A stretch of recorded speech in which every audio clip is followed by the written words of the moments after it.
Driver wetamuka coaches number 13 ofa mushure mekunge bhazi raanga achidhiraivha raita accident. Kusangana kwatwiita zvakare mhuri yeZimbabwe pachannel ino, channel yeZimwitness TV yandinokupai maupdates akasiyana-siyana.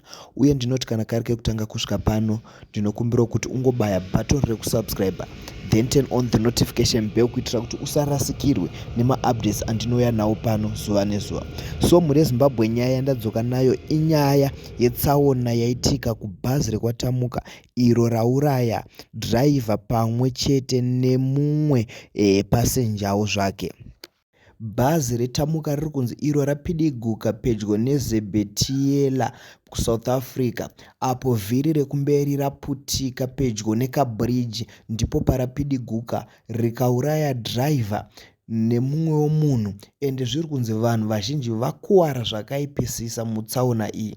Mhuri yeZimbabwe, zvinhu zvinosuwisa kwazvo kuti hapana kana 2 months pabva mukuvigwa mumwe mushandi wekutamuka aiva host kana kuti conductor wetamuka, uyo ari kunzi iye akaisirwa poison. Nhasi uno bhazi retamuka raita accident pakafa mumwe mushandi anova mutyairi webhazi iroro.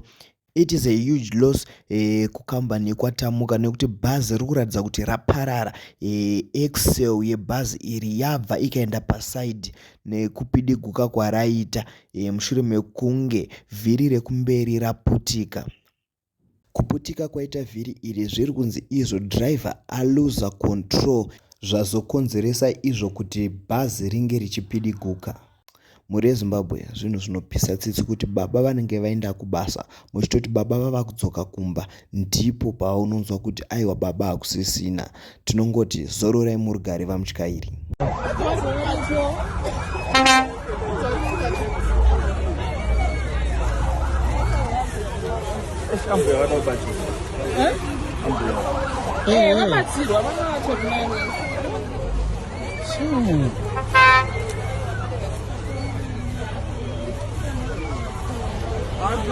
Mama baby. Akuona. Ngaudzima mukati. Mina wanere mukati. Amusina. Hapana atifiya ndizo. Siya manje. Asatha show. Bozi ati kame ava vanhu vangari 3. 3 or 4. Ansiziya kuti mwo wamuone. Alright. Pamusho This is strange, my brother. It just happened in front of me. I was the first person to get here. Yeah. And lucky there was no any car that was there. We stopped there when we see the bus coming this way. Oh. We just and I was driving very, very slow. What's the cause of that tire? Yeah. The front the tire is just... What time? I think we have maybe... Let me see, we're not trying to phone the ambulances. Tire best. The tire best. Tire best. No. 32 minutes ago. Huh? 32 minutes ago? Yes. We could have been here. We could have.